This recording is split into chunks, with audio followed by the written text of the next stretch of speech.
కేతన్పల్లి, ఇబ్రహీంపట్నం మున్సిపాలిటీలో ఉత్కంఠకు తెరపడింది. ఈ రెండు మున్సిపాలిటీలు బీఆర్ఎస్ ఖాతాలోకి వెళ్ళిపోయాయి. అయితే ఖానాపూర్ మున్సిపాలిటీలో మాత్రం టెన్షన్ కంటిన్యూ అవుతోంది.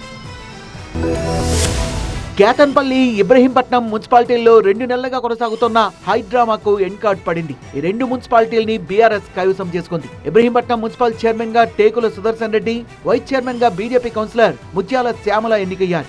ఇబ్రహీంపట్నం చైర్మన్ ఎన్నిక నిష్పక్షపాతంగా జరగలేదన్న Congress MLA Malreddy Rangareddy BRS అభ్యర్థులు తప్పుడు ధృవపత్రాల్ని సమర్పించారని ఈ అంశంపై కోర్టుకు వెళ్తామన్నారు.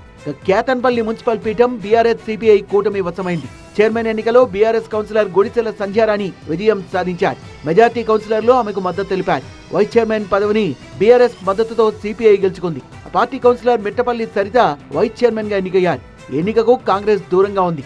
మంత్రి వివేక్ కుట్రల్ని కూలదోసి కేతన్పల్లి మున్సిపాలిటీని కైవసం చేసుకున్నామన్నారు బీఆర్ఎస్ నేత బాల్కా సుమన్. కేతన్పల్లిలో మున్సిపల్ చైర్మన్ ఎన్నిక ప్రజాస్వామ్య పద్ధతిలో జరిగిందన్నారు మంత్రి వివేక్. బాల్కా సుమన్ హింసను ప్రేరేపిస్తే ప్రజలు ఊరుకోరన్న ఆయన, సుమన్ వ్యవహార శైలి ఇప్పటికీ మారకపోతే ప్రజలే గుణపాఠం చెప్తారన్నారు.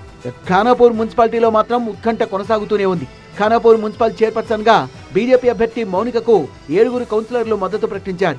కాంగ్రెస్ ఎక్సాప్సియో సభ్యుడు ఎమ్మెల్యే వెడ్మ బొజ్జు తమకు కూడా 7 మద్దతు తెలిపారంటూ బీజేపీ అభ్యర్థి ఎన్నికపై అభ్యంతరం తెలిపారు.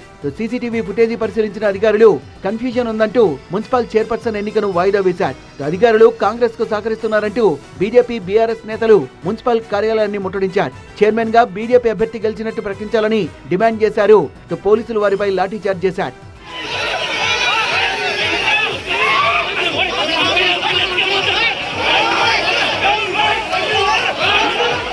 ఖానాపూర్లో కాంగ్రెస్ అధికార దుర్వినియోగానికి పాల్పడిందన్నారు కేంద్ర మంత్రి బండి సంజయ్.